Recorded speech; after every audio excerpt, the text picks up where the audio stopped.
Hello guys, welcome back to our channel PCMB digital Gurukul. बेटा आज हम लोग बात करने वाले हैं जूलॉजी सेक्शन की, जो कि नीट 2021 में आया था। तो देखिए पहला क्वेश्चन है, विच the following statement wrongly represent the nature of smooth muscle. तो मसल हैव नो स्ट्राइशंस, ये बात तो ठीक है। दे आर इनवॉलेंट्री मसल्स, ये बात भी ठीक है। Communication among the cells is performed by intercalated disc, ये बात गलत है क्योंकि ये किस में होता है, कार्डिक मसल्स में होता है। और ये हमारा क्वेश्चन था चैप्टर नंबर 7 11th क्लास, जो हम स्ट्रक्चरल ऑर्गेनाइजेशन पढ़ते हैं उसके हिसाब से हमसे क्वेश्चन पूछा गया था। Organelles that are included in the endomembranous system, जो ऑर्गेनेलेज हमारी एंडोमेम्ब्रेनस सिस्टम में इंक्लूड होती हैं उसके हिसाब से हमें क्या लगता है कि इसका आंसर क्या होना चाहिए। तो ये तो बहुत सिंपल सा होता है, कोई बहुत मुश्किल काम इसमें होता नहीं है भाई। तो यहाँ पर हमारा आंसर होगा एंडोप्लाज्मिक रेटिकुलम, गोल्गी कॉम्प्लेक्स, लाइसोम और वैक्यूल। सीधा सा क्वेश्चन है चैप्टर नंबर 8 11th का। सेल के क्वेश्चन दोनों टॉपिक्स में थे। With regard to insulin choose the correct option. तो सी पेप्टाइड जो होता है वो प्रेजेंट होता है या नहीं होता इंचोर इंसुलिन में, नहीं होता, सही बात है।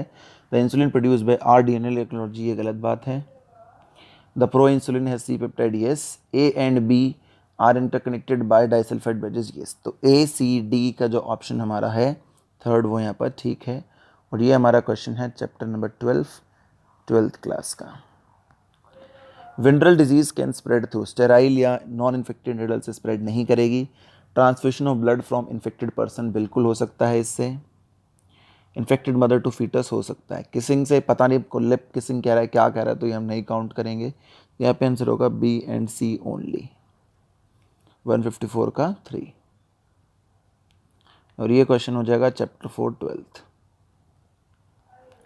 Select the favourable condition required for formation of oxy haemoglobin at the alveoli.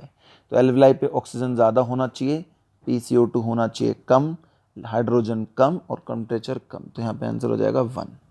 और ये क्वेश्चन नंबर हो जाएगा चैप्टर 17 का 11th का। मैच द फॉलोइंग, तो ये हमारा एनिमल किंगडम का क्वेश्चन है जो कि चैप्टर 4 है हमारा 11th क्लास का। और यहाँ पे हो जाएगा फाइसिलिया जो है वो पुर्तगीज मैन ऑफ वॉर है।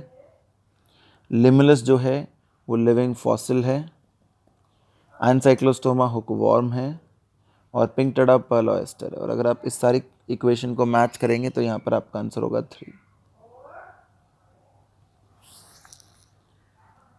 उसके बाद cross between male and female sickle cell anaemia heterozygous what percentage of progeny. तो सिंपल सी बात है कि आप क्रॉस करेंगे तो ये आएगा HBS HB, एक पेरेंट हेट्रोजाइगस दूसरा पेरेंट हेट्रोजाइगस।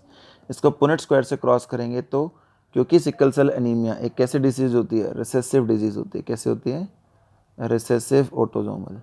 तो ये तभी होगी जब होमोजाइगस कंडीशन आएगी। और इसके क्रॉस में आपके पास ये बनेगा, एक ये बनेगा, एक ये बनेगा, एक ये बनेगा और एक ये बनेगा। तो इसमें से होमोजाइगस रिसेसिव एक ही है 4 में से, तो आंसर हो जाएगा 25%। और एक क्वेश्चन हो जाएगा चैप्टर नंबर 5 12th का। इसका हो जाएगा चैप्टर नंबर 5 12th का। Match list 1 with list 2।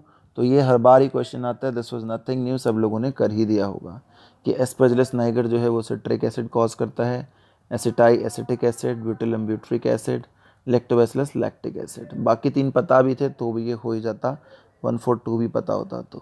और ये क्वेश्चन है 10 चैप्टर का 12th क्लास का, माइक्रोब्स का। स्विंटर ऑफ ओडाई तो हम सब जानते हैं, हेपेटोपेनक्रेटिक डक्ट के पास प्रेजेंट होता है। ये चैप्टर नंबर 16 11th डाइजेशन से है। Not an objective of biofortification, तो ये भी सिंपल स्ट्रेट फॉरवर्ड सा क्वेश्चन है चैप्टर 9 12th क्लास का NCERT का, जिसमें हमारा आंसर होगा इम्प्रूव रेजिस्टेंस टू डिजीजेज। ये उसका डायरेक्ट रोल नहीं होता, वो सिर्फ न्यूट्रिशनल क्वालिटी पे फोकस करता है। एरिथ्रोपाइटिन हार्मोन इज प्रोड्यूस्ड बाय, तो ये भी सीधा सा आंसर है जक्स्टाग्लोमेरुलर सेल्स। और ये हमारा टॉपिक होगा 11th क्लास का टॉपिक। बाकी कोई ऑप्शन आसपास भी नहीं था। Which the following hormone bear hollow bones, तो सिंपल सोचना था कि जो एव्स या बर्ड्स होते हैं उसमें ऐसा होता है। और इसमें से एव्स एक ही है, वल्चर दैट इज नेफ्रॉन, बाकी हेमिडेक्टिलस लिजर्ड है, मैक्रोपस कंगारो और इंथोराइचस प्लैटिपस जो कि मैमल्स हैं, है ना। तो ये दोनों क्या हैं, मैमल्स थे। तो ये नहीं होगा, ये लिजर्ड थी, रेप्टाइल था यानी कि। तो ये भी हो गया chapter 4 11th। Centriole undergo duplication during, अभी आपने क्वेश्चन में ऊपर भी पढ़ा था, यहाँ पे दोबारा है एस फेज। और ये हो गया चैप्टर नंबर 10 का 11th का। डॉब्सन यूनिट से ओजोन थिकनेस मेजर होती है बेटा, सिंपल सा क्वेश्चन था, chapter 16 twelfth class. With the following belong to family Muscidae, ये चैप्टर नंबर 1 था 11th का, दोनों 11th और 12th के चैप्टर 1 से एक क्वेश्चन आया था और स्ट्रेट आंसर था house fly. Read the following statement, metagenesis observed in helminth नहीं होता भाई, यहाँ पे होना चाहिए था निडारिया, तो ये गलत बात है। इक्नोडर्म्स होते हैं ठीक, राउंड वर्म्स होते हैं ठीक, कॉम्प्लेक्स डाइजेशन में, लोकोमोशन में हेल्प करते हैं एनसीईआरटी के हिसाब से, तो ये भी गलत हो गया। वाटर वेस्कुलर सिस्टम इक्नोडर्म्स में होगा, तो बी सी ई जो हमारा ऑप्शन होगा वो हमारा यहाँ पे आंसर होगा, जो कि ऑप्शन है 4। और एक क्वेश्चन है चैप्टर 4 11th, काफ़ी क्वेश्चन है इस चैप्टर से भी। For effective treatment of disease early diagnosis understanding pathophysiology is important, molecular diagnostic technique कौन सी है, तो ये सीधा एनसीईआरटी का क्वेश्चन था, इसलिए इसका आंसर एलाइजा है और ये चैप्टर 12th की एनसीईआरटी में दिया गया है। Receptor for sperm binding in mammal, तो ये होता है बेटा इनमें से जोना पेलुसिडा पे, ये क्वेश्चन बन जाएगा चैप्टर 4 का और ये हो जाएगा 12th क्लास का, और ये नॉट इन एनसीईआरटी, एनसीईआरटी में डायरेक्ट लाइन ऐसी कुछ भी नहीं दी गई है। Chronic autoimmune disorder affecting neuromuscular junction weakening and paralysis, ये भी सीधा क्वेश्चन था, chapter number 20 11th class locomotion और मूवमेंट का क्वेश्चन था, इसमें आंसर था मिस्थीनिया ग्रेविस। कॉपर रिलीजिंग हार्मोन, इसमें से सारे हैं CUT, CUSN, मल्टीलोड, एकलौता LNG है जो हार्मोन रिलीजिंग है। 170 का आंसर था 2, चैप्टर 4 12th। और ये ह्यूमन रिप्रोडक्शन वाले में बेटा चैप्टर 3 होगा, 4 नहीं, गलती से यहाँ पे हमने 4 लिख दिया है, ठीक। उसके बाद देखेंगे आप वॉल्ट्स वगैरह, तो ये चैप्टर 4 है रिप्रोडक्टिव हेल्थ 12th क्लास का।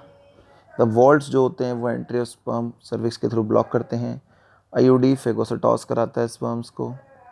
वेजेक्टमी में वास डिफरेंस रिमूव होता है 2, और ट्यूबेक्टमी में फेलोपियन ट्यूब। तो इन आंसर्स को अगर आप मैच करेंगे क्वेश्चन नंबर 171 में तो आंसर आएगा 2।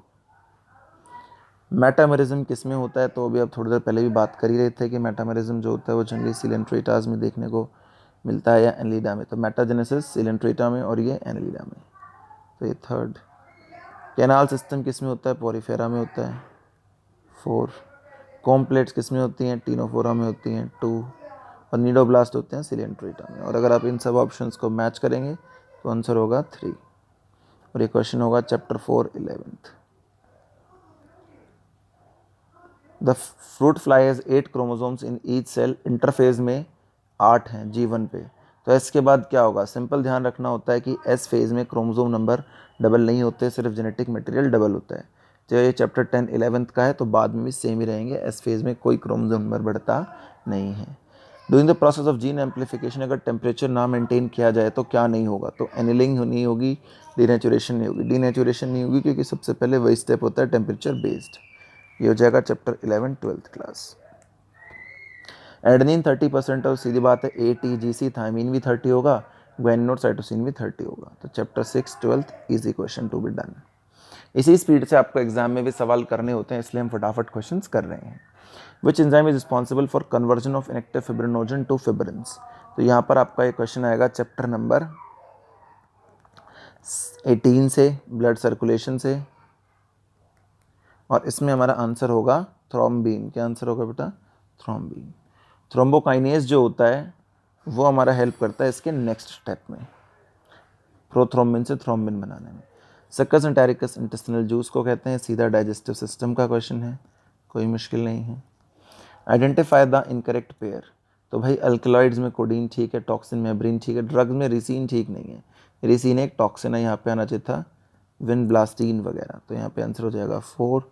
और एक क्वेश्चन हो जाएगा चैप्टर 9 क्लास 11th बायोमोलिक्यूल्स का।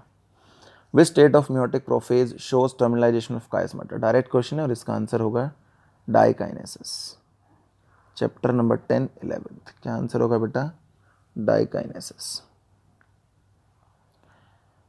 AB ब्लड ग्रुप वाले में क्या मेन बात होती है कि भाई उसके अंदर एंटीजन दोनों होते हैं, तो एंटीबॉडी कोई भी नहीं होती, तो एब्सेंस ऑफ एंटीबॉडीज वाला ऑप्शन ठीक होगा, chapter number 18 11th।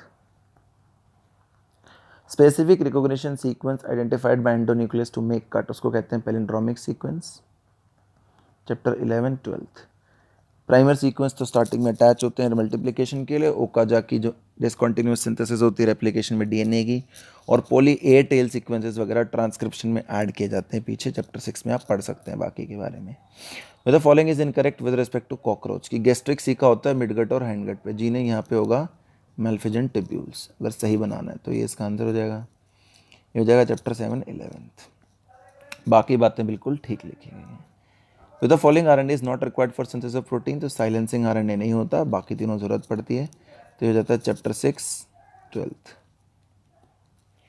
Only enzyme that has capability to catalyse initiation elongation and termination, तो कैटलिस्ट के तौर पर हमेशा हम जानते हैं आरएनए एक बेटर एंजाइम है, डीएनए से उसी के प्राइमर्स लगते हैं, तो DNA dependent RNA polymerase, chapter 6 12th। Partial pressure alveoli वगैरह के हिसाब से अगर हम काउंट करें तो कितना होगा, तो ये होगा, ये भी चैप्टर नंबर 17 11th में, बाकी वैल्यूज़ भी दी गई हैं कि ये जैसे ये वाली एटमॉस्फेयर में होती है, कौन सी कहाँ होती है आप उस टेबल से पढ़ सकते हैं। सेक्शन बी में कोई 10 क्वेश्चन करने थे हमें, विच the following is not a step in MOET, तो यहाँ LH नहीं होना चाहिए था, क्या होना चाहिए था, FSH एडमिनिस्ट्रेशन होनी चाहिए थी, बाकी स्टेटमेंट ठीक है, तो यहाँ पर ये आंसर हो गया। और ये क्वेश्चन हो गया चैप्टर नंबर 9 12th का। With the following secrete the hormone relaxant during the later phases, तो ओवेरी करती है, ओवेरी का यहाँ पे एक ही पार्ट है ग्रोथ इन फॉलिकल, तो ये हो गया chapter number 3 11th 12th। During muscular contraction में से कौन सा इवेंट होता है, तो H जोन डिसअपियर हो जाता है, बिल्कुल ठीक बात है। आई बैंड की जो विड्थ है वो भी थोड़ी सी पहले से कम हो जाती है, ये बात भी ठीक है। मायोसिन हाइड्रोलाइज करता है, ठीक, और जेड लाइन पुल करते हैं, ठीक, तो यहाँ पे आंसर हो जाएगा 1। और एक क्वेश्चन हो जाएगा chapter 20 11th। Following are the statement with reference to lipids, choose the correct answer, तो lipid having single bonds are unsaturated, गलत बात, ऐसा तो कुछ नहीं होता भाई। लेसेथिन इज अ फॉस्फोलिपिड, ये ठीक है। ट्राइड्रॉक्सीग्लिसरॉल, ये भी ठीक है। पैल्मेटिक में 20 नहीं होते, 16 होते हैं, रेगडॉनिक में हो सकते हैं 20, तो यहाँ पे हमारा आंसर हो जाएगा B एंड C ओनली, यानी कि थर्ड ऑप्शन। और ये क्वेश्चन हो जाएगा चैप्टर 9 11th बायोमोलिक्यूल्स का। विच the following statement about histone is wrong, तो हिस्टोन का पेज एसिडिक नहीं होता क्योंकि बेसिक अमीनो एसिड है इसमें, लाइसिन आर्जिनिन, तो ये बेसिक होना चाहिए था, चैप्टर नंबर 6 12th। लास्ट के 10 क्वेश्चंस बच गए बेटा। ये इवोल्यूशन का क्वेश्चन था, चैप्टर नंबर 7 12th, कि एडेप्टिव रेडिएशन जो होती है वो डार्विन फिंचेस में नज़र आती है, कन्वर्जेंट एवोल्यूशन जो होता है वो हमें नज़र आता है विंग्स ऑफ बटरफ्लाई और बर्ड्स में, और डाइवर्जेंट एवोल्यूशन नज़र आता है बोन्स ऑफ फोरलिम्ब में, तो 2 3, और एंथ्रोपोजेनिक तो एक ही बच गया 1। और अगर आप इन सभी ऑप्शंस को क्वेश्चन 191 में मैच करेंगे तो आंसर आ जाएगा 1। टाइप ऑफ सेल जंक्शन जो लीकेज को स्टॉप करते हैं उसे टाइट जंक्शन कहते हैं, और कम्युनिकेशन वाले को गैप कहते हैं, तो यहाँ पे आंसर हो जाएगा 2। चैप्टर 7 से भी काफ़ी क्वेश्चन आए हैं। Following are statement about prostomium, तो प्रोस्टोमियम वो कवरिंग होती है फर्स्ट सेगमेंट के पास की, कवरिंग होती है बिल्कुल क्रैक, ठीक, सेंस स्ट्रक्चर ठीक, फर्स्ट बॉडी सेगमेंट ये नहीं होता, वो नहीं, ये नहीं होता, ये गलत स्टेटमेंट है, पेरिस्टोमियम होता है, तो यहाँ पर हमारा आंसर हो जाएगा ABCR करेक्ट। और ये क्वेश्चन हो जाएगा चैप्टर 7 11th। ऑप्शनल था ये क्वेश्चन, तो नहीं भी करते तो चलता है, क्योंकि NCERT में कॉकरोच हमें इंडियन सिलेबस में नीट में नहीं पूछा जाता। एडेनोसिन डीअमाइनेज डेफिशिएंसी से डिसफंक्शन हो जाएगा इम्यून सिस्टम का, ये चैप्टर 12th क्लास की बात है। Codon AUG stands for methionine and phenylalanine, गलत बात है, सिर्फ इसके लिए होता है, फिनाइलएलानिन के होता है UUU ऐसा कुछ। AAG for both amino acid, ये ठीक, तो यहाँ पर हमारा आंसर हो जाएगा first statement is correct, second is wrong. और ये क्वेश्चन हो जाएगा चैप्टर 6 12th का। Person goes to high altitude experience altitude sickness and symptoms like breathing difficulty due to low temperature pressure at high altitude the body does not get sufficient oxygen, तो ये आपको directly बताया गया है हमारे chapter number 13 में 11th कह रहा हूँ सॉरी 12th क्लास में, इसमें बताया गया है 12th क्लास में, और इसमें दोनों ही स्टेटमेंट जो है हमारी बिल्कुल ठीक है। लिस्ट 1 एलेंस रूल, तो ये पोलर सील के पास होता है, ये भी आपको चैप्टर नंबर 13 में देखने को मिलेगा 11th क्लास में 12th में सॉरी, कि एलेंस रूल जो है पोलर सील से, कि ठंडे जो क्लाइमेट में एनिमल्स हैं उनके लिम्स छोटे होते हैं। फिजियोलॉजिकल एडेप्टेशन इसमें से जो है हमारा कंगारू रैट करता है, ये 1 वो 4, और फिजियोलॉजिकल एडेप्टेशन हो गया, फिजियोलॉजिकल एडेप्टेशन